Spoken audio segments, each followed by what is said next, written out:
Welcome to Documentary First, an inside look at a first-time filmmaker's journey. I am your host, Josh Lindsay from the Movie Proposal Podcast, and with us is our first-time filmmaker, Christian Taylor. That is me. How are you, Josh? I'm great, Christian. Now, Christian sounds clear, her voice sounds normal to me, but if you, the listener, are hearing something computerized, robotic, Jason warned us, but we're like, sounds good. Let's just keep rolling, right? So, well, we tried to solve it. So hopefully, I think I'm having serious problems with my internet, and that. Yeah. It sounds super garbled to me, but Josh says it sounds perfectly normal. So we're hoping you're getting the perfectly normal. You're hoping your ears are just, messed up. Yeah. Well, Josh sounds fine. I don't know why it's just you. If it's my ears. Dear Zoom, please spare us. I can't wait till we get out of this Zoom world we live in. Yeah. Feels like the Truman Show. A little bit. And with us, you guessed it, Jason Rugg. Obviously, we couldn't do this without him. So, Jason, good to see you. Hey there. Hey there. Now, it's just the three of us. I feel like it's been a while. Yeah. It's super fun. I've missed you guys. Well, we were here the whole time. We were there. It's just. But our little family was, we had other people in the pond for a while. So it's kind of nice. Getting in the way. So many, be back with the family. So many guests, so many producers. I guess I'm a guest now on my own podcast. You are the first time filmmaker. And we would like to get an update. We would like to talk about film festivals. Before we dive into asking questions about that, do you have any updates you'd like to bring forward, Christian? There are lots of updates flying around. Thank you for asking, Josh. But just so you know, I'd like to come back at some point and get an update with you and Jason. But I will sort of give you a rundown of where things are. We bid adieu to Hunter on Sunday. Hunter entered the Navy basic training. And so he has sort of started that adventure, and it'll probably be a good 3 months before we hear from him again. But we're wishing him well. So that change has happened. Our new producer, Brad Stair, got a job, a real legit job. So we're wishing him congratulations, and hopefully he'll be able to help us still a little bit on the podcast. And then, as many of you may know, I have been out of town for a whole week at the Beaufort International Film Festival in beautiful Beaufort, South Carolina. That was a wonderful adventure, and we came away with a little bit of hardware, which was super exciting. And we can talk later about that. I'm back in the saddle, and today Ben Fythen has stepped in Hunter's role as head of business operations. And so he is going to help us get the film deliverables across the finish line in the next few weeks. We have been working with our distributor, FFS, to try to get everything that they need to make the sales on our behalf. So that's been chucking along. And we actually entered a couple of more film festivals here right at the end, just because they were people we met at Beaufort who asked us to submit. So we did. So anyway, there you go. So let's start with the hardware you received. Yes. Last time on the podcast, you were already giving this award to someone else. And if it was up to you would have given it to him. I have to be honest with you and say I was absolutely shocked. I was shocked. We were in the duty and honor category, super competitive category. There was a film that was focused on the Pearl Harbor survivors, and they actually interview a couple that are still alive, and they go over the lives of the band members that were on, they were in the band 22, I think, on the Arizona, and they all perished. And so they talked about their lives and how they got to be in this band. And it was just a very, very interesting story. And then the other one was Bastards Road. And that was the one last week, which I really felt like it was just so good, so powerful, worthy of recognition, and was certain that it would not only win the Duty and Honor category, but the award for the audience award as well. So when they told us we won the Duty and Honor category, I was stunned. But look at this. Look at this. This is so beautiful. Ooh. I'm Very showing nice. you this crystal award. It's not really hardware, but there you go. It's a beautiful crystal award. And for those of you listening, it's like Waterford crystal, but like maybe a little bit off brand, like maybe like sparkling Waterford crystal. Yeah. It's cool. Good description. Very cool. However, then we won the audience award, and look at this. Whoa. So now how do you describe that, Jason?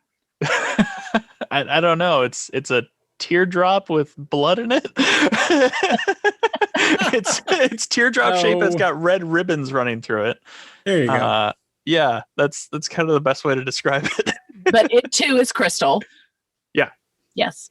So it looks a little bit less Waterford though. It like kind of just looks like polished crystal. Like it's super heavy, super heavy, very beautiful. We were thrilled and honored to win that one because there were 63 films at the festival. And so, there was just excellent competition. It was really one of the most competitive film festivals we've been a part of. So I was very honored to have won those awards. Well, congratulations. Thank you. Yeah, that's awesome. So, okay. Speaking of film festivals, do you guys ever listen to the Office Ladies podcast? No, what is that? I've seen it pop up, but I haven't listened to it yet. Well, you need to be a fan of The Office, for one. It's hosted by Jenna Fisher, who played Pam, and also went to my alma mater. She was there when I was there. I might have met her once. I don't know. Anyway, so it's hosted by Jenna Fisher, and then the actress who plays Angela, the blonde, what's interesting in The Office, they can't stand each other as characters, but in real life, they're best friends. Oh, that's fun. So they started this podcast where they start at the very beginning, the first season 1, episode 1, and they break it down. They tell basically behind the scenes and how it was made and what happened. And so it just, every podcast episode is an episode of The Office that they walk you through. But Jenna Fisher has fast facts. That's her thing. She brings fast facts about that episode. So we're going to do our version of fast facts today, which is related to film festivals. The Girl Who Wore Freedom has entered approximately 150 festivals worldwide in every continent except Antarctica. Any other planets besides Earth, or just all on Earth? They are all on Earth. Oh. Mars is going to have a festival coming next year, I heard. So get ready. Now, what does this mean? You had 19 selections. So on Film Freeway, which is the place where most people submit for film festivals, and let me be clear, there are other vehicles, but usually they are from international companies. So Fest Home is another portal where you can submit your film. Fest Life is another one. So these are all, I don't know if Josh, your child has not begun applying for colleges yet, but there's a thing called the Common Core application that kind of has come around with college applications, where you fill out most all of the details and then you submit it to all of the colleges, so you don't have to keep repeating the same thing over and over again. It's the same vehicle for film festivals. And so film festivals register their film festival in all of these different vehicles, Fest Home, Fest Life, Film Freeway. There are others. Those are just the main ones that we have used. Some overseas have you fill it out in Eventiful, I think is how you say it. So over the different countries, those are the choices that you have. And in the United States, Film Freeway is the industry standard for applying to film festivals. I think there's something like 7,000 film festivals that are registered with Film Freeway. Film Freeway took over from Without a Box, if you were familiar with that. Without a Box was the company that did this first, and now it's Film Freeway. So And I forget, What? Without a Box, were they part of Amazon or something for a little while? They were a part of something huge, and then they just like discontinued it and left a bunch of people kind Yeah, of just on the side of hanging. the road for a Yeah, while. Yeah. it was terrible. And so when you submit, the process goes like this. You have your profile on Film Freeway, just like you would a Facebook profile. You upload your movie there, you upload your trailers, your poster, your photos, your reviews. All of that stuff is in there where a film festival can look and decide if they want to accept you. You also, as you go on, add other information, your distribution information, all the awards that you have won. It's basically your film's profile. And film festivals, once you submit, so you find a film festival, you click submit, you then click the category that you want to enter. And many film festivals will have more than one category. So I could enter as just a documentary. I could enter as a female filmmaker. I could enter the director category, editing category, cinematographer category. And you have to pay money for every different category you enter. So depending on how many categories you enter determines how much you pay for that festival. Then you write a cover letter, then you pay your fee, and you are then in consideration.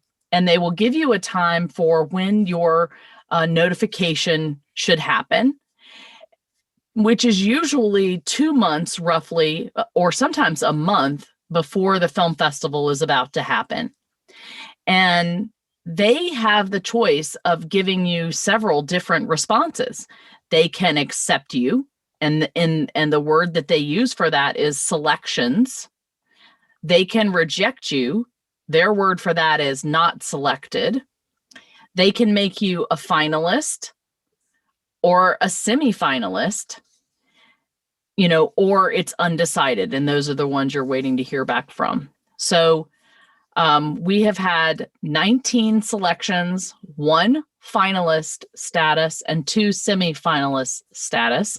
Those things are really pretty unclear what they are. Nobody really seems to be able to tell me what it means when you're a finalist or a semifinalist. I guess Yeah, because you've won multiple awards at several different film festivals. Yeah, but the finalist status is whether or not you get into the film festival. So we have been selected outright for 19 film festivals. We are considered a finalist for the Ferrara Film Festival in Italy, and they were supposed to get back to us and tell us whether or not we were selected. And so, I don't know if we were selected. We were a finalist for the San Luis Obispo Festival in California, and then they said that we didn't get in. So all it means is we were almost in. So hold on. When you say we have 1 finalist status, you mean currently, not ever? Currently. If you were to go check my Film Freeway profile right now, it says we were a finalist, and that means a finalist for being accepted. Okay. But you've been a finalist multiple times. Actually, not, I mean, on several occasions, we've been chosen as a finalist. Usually when we're chosen as a finalist, we don't end up getting in. Wow, this is confusing. Yeah. But just think about finalist status isn't for the award. It's just for getting in. Yeah. And every who cares? festival, it's kind of like just you move so a selection. It gets confusing so quickly. I honestly think it's very frustrating. I think you should just be selected or not selected. But maybe they want you to know how close you've gotten. So a semifinalist status is not as near to being chosen as a finalist, I guess. But either way, if, like the ones where I was a semifinalist, one of them was the Glass Glow International Film Festival. We were a semifinalist there. I never heard anything about it. So it stays on my Film Freeway profile as a semifinalist. And there's a ribbon there, but it doesn't mean anything. It honestly doesn't mean anything. So it's kind of like how sometimes you'll see like someone won, an Emmy, but it's actually a local Emmy. And so it's like, a Chicago Emmy. And it's like, that's not at all related. It's the same sort of thing where like you'll see a trailer and it'll be like official selection of such and such or a semifinalist, but it's like they're not, the festival hasn't even run yet, but it's, hey, we put this in our trailer because that's a laurel that we have. I've seen people do that before, but yeah, because if you did that, if you said we're a finalist with such and such film festival, I'd be like, wow, good for you. Yeah, it sounds huge. It does. It's all semantics. All semantics. Yeah. All right. It's one of those things where like you can impress people who don't know what they're doing, yes, but you can't really impress the people who know anything. Exactly. Because I was going to ask, like, what do you think the reason is? But I think we've uncovered it, so we understand now. Yeah. All right. You are currently waiting to hear back from 31 festivals as Correct. of this recording. Correct. Right. And what that means is those are festivals that will happen in April, May, June. And then, yeah, April, May, and June. Some happen a little bit after that, but right around there. You've had 7 festivals in person. 6 festivals have been online. You have one festival had a monetary prize. Does that mean you won a monetary prize, or it was the only festival that had a monetary prize? It was the only festival that had a monetary prize that we have participated and been accepted into. Okay. But there are film festivals around the world that do have monetary prizes. Does Sundance, like do the bigger ones, do they have monetary prizes? No. Yeah. The Sundance is really like, you get into Sundance, it's like there are a lot of pathways to make money. Yeah. Besides like, oh, here's $1,000. It's like, no, I want to sell it for millions. All right.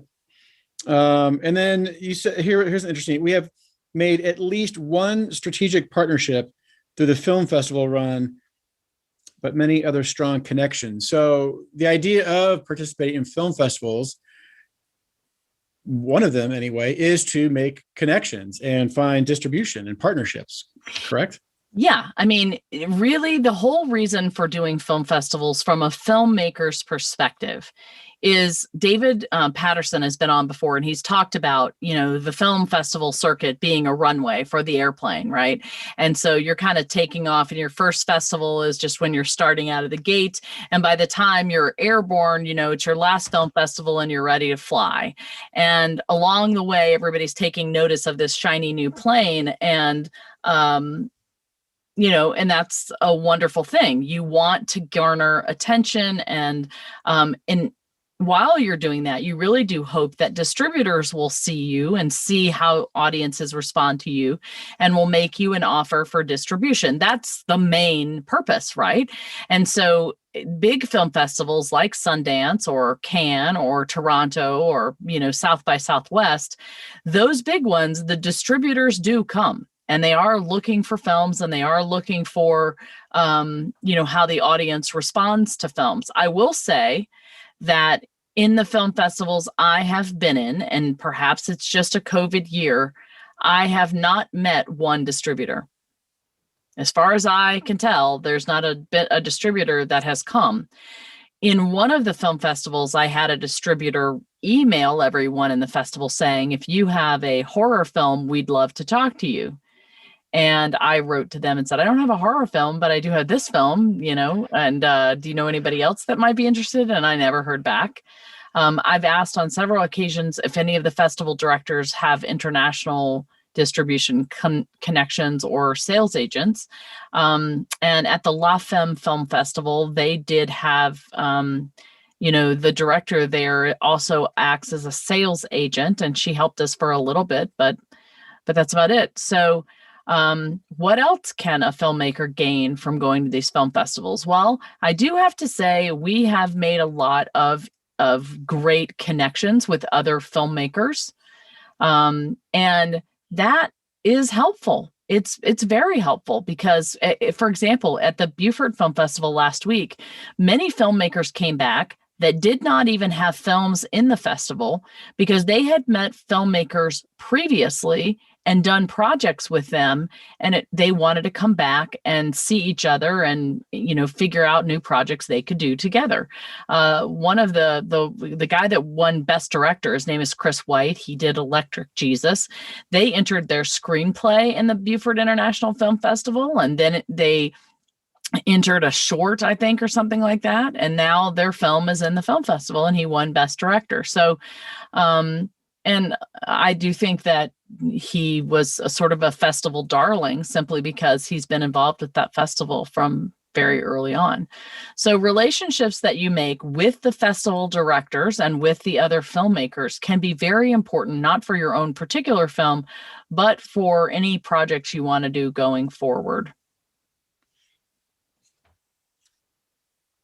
You got a bonus, a festival screen bonus of $100. What was that? That was very interesting. That was from the Thin Line Film Festival. We haven't even announced that yet, but that is a documentary film festival out of Denton, Texas, northern Texas. And there was a screening stipend of $100, which I thought was really nice and exciting. I didn't even catch that. So I guess there are people that kind of do that. So that was fun. $100 is $100, right? That's for sure. So, Christian, what would you say it would, when looking back at all the experiences you've had with film festivals so far, what's been your favorite thing about going to the film festivals that you've been able to attend? Well, what I do think is interesting, I have attended this 7 festivals that have been in person, and there is nothing like watching your film with an audience. There's just nothing like it. When you as a director or filmmaker make a film, you do it so that people will enjoy your audience and they will walk out changed. So when you are sitting among them and, you hear them laugh and you hear them cry and you hear them talk out loud. I mean, there was a guy sitting behind me at the Beaufort Film Festival that just kept saying, "Oh man, I love that guy," or "Wow, I love this part," or "Wow, I'd never thought about that." It's one of those people you hate sitting next to in a movie theater, but but I really, really loved it actually, because you got to see how your work impacted people emotionally. So that's incredibly rewarding. And to have other filmmakers and your peers recognize your work, it's very affirming. So that was great. And then in film festivals, one of the reasons film festival directors do a film festival is so that it helps the economy where they are. So it helps restaurants, it helps hotels, it helps other businesses. And so you usually will have festivals in times where a town may need people to come in and have something to do. So there's not a lot going on in Beaufort, South Carolina in February, but you create a film festival and then people come from all over the place to be there for this 5-day event. And it does give the economy a boost, but it also introduces new people to this location. So the mayor and several of the council members really made a big push in Beaufort to these filmmakers to say, "Hey, come and film here. We have all these film incentives and we have a beautiful location. And these are all the movies that have been shot in this area." So that area is really making a pitch for you as filmmakers to bring your business there in the future. And so I loved visiting all these different places and seeing the towns that I would have never had any other reason to go to. By seeing all the other films, I feel like I learn a lot and I have a much better understanding of independent film. So I've loved it. I've loved the people that I have met. I've loved how they've received our film. I mean, we've had a particularly wonderful festival run. The awards that we have received have really been overwhelming. And, people may ask, well, what's the good of those? I mean, one of the shocking things as I was pulling together all of the stats, you haven't even asked me this question, but I'm going to go ahead and answer it, which is how much money have we spent on film festivals? And I'm going to give you just one stat because I asked Melissa Perkins to pull this from our budget sheet. But we have spent, since last January, when we entered our first film festival, we have spent $7,356.34 on film festival entry fees alone. And listen to this. we had a lot of our festival fees waived thanks to David Patterson, because he got a lot of, waivers because he'd been in film festivals before. And I've said this before on the podcast, that's one thing that you don't think about when you are building your initial budgets. You don't build in $10,000 for your film festival run. But I'm telling you, if you decide that a film festival run is for you, then you need to build that money in there, because it's not just film festival entry fees that you're spending money for. Once you're entered, sometimes film festivals require that you send them posters. That's money, that's postage. Sometimes they require that you send them a DCP file. That's making the file, sending the file, so there's postage there. And then if you want to go to the festivals, some of the festivals provide, your housing. So Buford paid for our hotel the whole time we were there, as did, I think, most of all the other festivals that we went to. They covered our hotel and lodging, but they don't cover your rental car. They don't cover your flight. They don't cover your food while you're there. Although I will say Buford gave us free lunch every day. So there are incidental costs. If you're going to go to these film festivals, that's going to cost you money as well. So you have to think about those economics when you're considering your film festival run, for sure. Because when spending this $7,356 in fees, I don't get those fees back. When you're in your film festival run, you're just spending money. Let that sit with you for a while. You're just spending money. And what it has. This now, but did you know going into it would be around that much? No clue. I didn't even expect to submit to this many festivals. I submitted to this many festivals because we were trying to, our biggest push was to try to get accepted into a film festival that would have us qualifying for the Academy Awards were we to win the category. So we applied to a lot of film festivals that would have given us that ability. We did not get into any film festivals that were Academy Award qualifying for documentaries, unfortunately. Well, shame on them. They don't know what they're missing. All right. What's been one of your least favorite things about film festivals besides the money? Yeah. The only thing that's really been challenging is the fact that I have not made the distribution or sales agent connections that I really needed to make. And you hope that when you invest that money into film festivals, there's going to be some reward. And really that reward has not been there for us. We've needed, we got our distribution agent, ironically, from the Trailer Film Festival. So we entered the Trailer Film Festival for $35. I did that before I entered anything else. We were accepted into that film festival, and that is how Factory Film Studio discovered our film. And so truthfully, I could have just stopped it there and not done any other film festivals, and I would have had what I had wanted. But it's really only North American distribution, so we're missing the international piece. And it is really good, even from the distributor standpoint, to have all the awards that we have. Because when the distributor goes to put our movie for sale or pitch it to the History Channel, they can show all the lists of awards that we've won. And so that actually helps us for when they go to sell the movie to different buyers. So it does. The awards definitely help. Well, let me ask you this then. Do you think you would enjoy the film festivals as much if the film had been as successful? I would have absolutely enjoyed the film festival. Don't get me wrong. Film festivals are like weddings. Think about it this way. Film festival directors spend a whole year planning a wedding, right? They're having this big event. They've invited all these different people. They have put together a schedule. They have created lodging opportunities. They've done all of these things to get people to the film festivals, and it is a big party.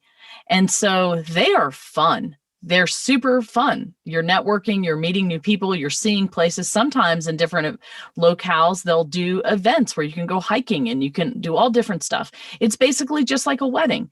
So I really could not have enjoyed myself anymore, I don't think. But I will say, having a jury of my peers say that the product that I made is worthy of an award is super fulfilling. And I would have enjoyed them whether or not I won or not, but I would have been, I'm not going to lie, I would have been sad if I didn't win any awards. Yeah. There were 2 film festivals. We didn't win anything at the Big Apple Film Festival or at the La Femme Film Festival. I think those are the only 2 where we didn't win awards. And I was like, what's wrong with you people? I mean, don't you know? I don't know what films you're looking at, but clearly you don't know what you're talking about. Yeah. You were moving further and further away from first-time filmmaker the longer we go on here. So that's true. Christian, have you ever heard of the documentary Overnight? No, I haven't. Tell me, Jason. Okay. Are you familiar with the movie Boondock Saints? No, I am not.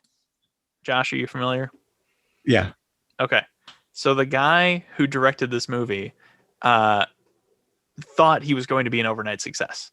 And Boondock Saints actually really did pretty well, but it was like, okay, so you wrote this script on like pieces of paper on your breaks as a bartender, and then you would rent a computer on the weekends to type it up.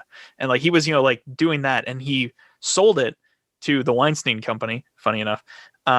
And they were like, okay, so we're thinking Keanu Reeves for this. And he goes, no, I'm never working with Keanu Reeves. And he just like, that guy, like he was nobody and kept being like, no, I'm not doing that. I'm not doing that. And he just was the biggest jerk ever.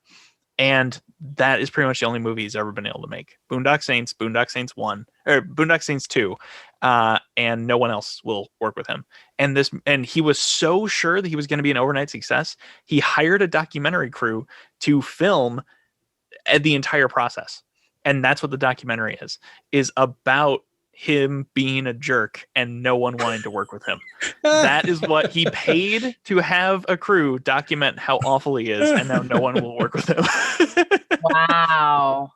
Say the documentary name again. Overnight, and it's on Pluto Overnight. TV, so you can watch it for free with ads. So yeah, it's definitely it's a little bit out there. He's definitely a huge jerk, but it's worth the watch because it's one of those things where anyone who's trying to make it in the industry needs to watch this because it will immediately make you go, wow, I need to be really humble. Yeah, and also, that is such a good point because one of the things that I have found in these film festivals is reaching out to other filmmakers, caring about their films, asking them about how they did things. It really bonds you together with this filmmaking community, which is really pretty small. And people know, lots of people. And so, for example, I'm really looking forward to getting to know the gentleman and his family that I talked about last week, Mike and Jay. Right now, their last names are escaping me. Panuski. Sorry about that, guys. Mike and Jay Panuski and their daughter Hannah. He is an incredible actor, but they also are producing a lot of stuff, and we got along, really hit it off. I'd love to work with them in some sort of capacity. When I was at Red Rock, we met Frederick Marks, who was the producer of Hoop Dreams. He has a company called Warrior Films, and we began talking about what it would be like if we sort of put our veteran films together, and we did a traveling veteran film festival where we took these around to different towns. And so we're now, that's one of the strategic partnerships that I'm working on. We're now trying to figure out how can we work together. So you just never know where things are going to take you, but it can be a very lonely endeavor making films. I remember when I first went to Chagrin and I met this filmmaker named Tim, who has a movie called Classic. Talking to him, I felt like I'd found my people. It was the first filmmaker I had really kind of connected with. And that is one of the best things about these film festivals is you are meeting your peers and working, talking to them about what it's like to work in this industry. And, and honestly, quite frankly, I have been able to help other people because of my connections. So Frederick Marks was having trouble finding distribution for his film, and I introduced him to FFS. So that was a great thing for Frederick Marks. I talked to my distributor after the Beaufort International Film Festival, and they said, yeah, tell us what your recommendations are. We'd love to talk to people at those film festivals. So you just never know, but you do hope that when you go there, you make these connections and you can all help each other. Rising tide floats all boats, right? Do you have any, since we're on the subject of film festivals, I mean, you've given great advice today and in the past, but do you have any top of mind, advice for someone who is entering into a film festival run or thinking about it? Partner with somebody that has been in film festivals before. David Patterson was absolutely crucial and instrumental to planning out this festival strategy. He kept me focused. He never let me get too low or too high. He always constantly was being very level-headed about it. The waivers that since he's one of our producers, the waivers have saved us money, and that's been very kind of him. I would say the festival directors are really, really important. Festivals are absolutely a reflection of the directors that run them. And they do have a lot of connections and know a lot of people. So meeting them and nurturing that relationship is really important. And I am definitely a fan and a proponent of entering film festivals, no question about it. But I think you need to spend a lot of time trying to figure out how much money you're going to spend on them. Because if you enter the film festival, you need to be prepared to spend the rest of the money, to spend the money on the DCP, to spend the money on going to the film festivals, because, filmmakers or film festivals want you to show up. They want to know you're going to come, because people want to talk to filmmakers. So you need to be prepared to do that. And if you're not prepared to do that, scale back on the film festivals you submit for, and make sure that you look at what those film festivals are focused on. You have some very, very edgy film festivals, and my film would not fit in there. So it wouldn't be a good idea for me to submit there. It's kind of like a waste of money. Don't submit your film to a horror film festival unless you actually have a horror film, kind of thing. So you just have to be very careful and choosy, plan out your strategy, and then know that it's going to basically cost you money in the end. And you hope there is some sort of return. Well, as we wrap up, we'll call this the film festival episode, I suppose. I will say it's exciting to see, or been a part of the journey, at least hearing about the journey of like entering into it, the expectation, the rejection. You win something, more rejection, you get in, it gets shut down, you never hear back from people, and it's like making a film. Yeah. You just got to keep moving forward. It's a roller coaster for sure. There's no question about it. And we are at a 20% acceptance rate. That's a very, very healthy acceptance rate. More normal is probably around 10%. But think about that. We're at a 20% very good acceptance rate, and we've basically been selected to 20 festivals out of 150. So that's a lot of rejection. A lot of, and things don't make sense. We got rejected from veterans film festivals. We got rejected from, hometown festivals that we should have been in. There's no rhyme or reason. So it's definitely a ride, and you need to be prepared. It's fun. I've loved it. I have to say, I will not be sad to see it go necessarily. I'm ready to stop the traveling for a while. Okay, let's end on this then. When does it end? Aha. Well, we know that we're going to be releasing, Lord willing, around Memorial Day this year. Typically, film festivals do not want you to, they won't accept you if you've been released. Although that's not necessarily true. Sometimes they make exceptions, of course. And we have entered some film festivals and they've been postponed. So I know one of them's been postponed till the fall. So it is possible that we could be doing film festivals through the end of this year. Our distributor doesn't care. It helps him because when the people ask me, where can you see your film? We're like, well, you can go to iTunes or you can see it on, whatever. So we're allowed to do film festivals for as long as we want to. I probably will not enter anymore for sure. I'm done entering. So we'll just have to see how they play themselves out.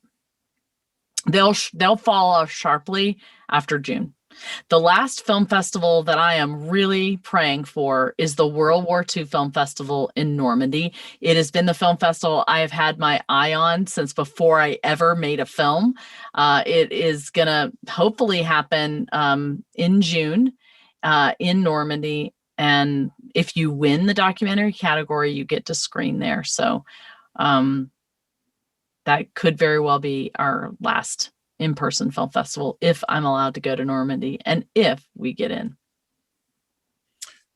Well, looking forward to hearing about that. So as we wrap up here, a quick reminder, where can people go if they want to make donations or read more about the movie? Yep, thegirlwhoworefreedom.com. It's our website. You'll find everything there, from blogs to podcasts, of course, to the shop where you can buy merchandise. And there is a donate button, or you can go to thegirlwhoworefreedom.com/donate. If you are a filmmaker listening and you'd like to come on as a guest, please write me at christian@normandystories.com. We'll take a look at your work and see if you're a good fit for us. Also, if you're listening and you have any questions you would like us to ask or you'd like to ask us, please send in your questions. You can send them in to me as well, christian@normandystories.com. And right now you can watch the film through the Flathead Lake International Cinema Fest for $5 for like another week. And that's on our film festival tab on our website. And then we've got 4 festivals coming up. We've got next week, it's the Omaha, Nebraska Film Festival. We've got the Thin Line Documentary Film Festival, the Port Townsend, Washington Women in Film Festival. And we just got into the Bucharest Film Festival. So we have 4 more that we know about, and that takes us through the 1st of April. Awesome. Yeah. Well, very cool. All right. Well, this has been a very good episode, I think. Hopefully, if you are in that phase of looking at film festivals, you found this helpful. It'll be interesting, to see where film festivals are a year or 2 or 3 from now, post-COVID. And Christian will be entering her next film in those. So she'll be a pro by then. So yeah, I do have a short I think I'm going to enter in. We took some material from this film and we made a little short. So in some of the festivals that I've already gotten in where I can get a waiver, so it won't really cost me anything, I think I may submit the short. So we'll see. Real quick, Jason, you got any updates in your work world? Not really. I'm still in that slogging through a couple projects, so not much to update besides I'm just tired. Yeah. All right. Hey, Josh, what about you? What's coming up on the movie proposal? The next episode, whenever we record it, we do not have a system like The Girl Who Wore Freedom or The Holy Post where there's a regular schedule. It's whenever a certain individual, I won't name names, is available to record. He's not on this podcast right now, but he's a busy guy, so it's whenever we can get him on is when we record. But hopefully it'll be this week. So we'll see. But I think the movie will be Judas and the Black Messiah, which is on HBO Max. I heard about this. Can you give us a little summary about that movie? It takes place in Chicago with the Black Panthers. I want to say, Jason, was it in the 70s? 80s? Oh, you pointed up. I'm like, that was more like 1 second. I'm looking. Okay. Button pushing guy. Late 1960s. Okay, late 60s. So Black Panther chapter in Chicago, Illinois, the leader of this particular group was targeted by the FBI. And there was a gentleman that was paid to infiltrate the Black Panthers, basically a traitor, the Judas, if you will. It's a story I was not familiar with. It's sad. It's well done. Definitely worth checking out. But yeah, it's not a feel good, happy, hey, let's watch something entertaining tonight movie. It's based on a true story.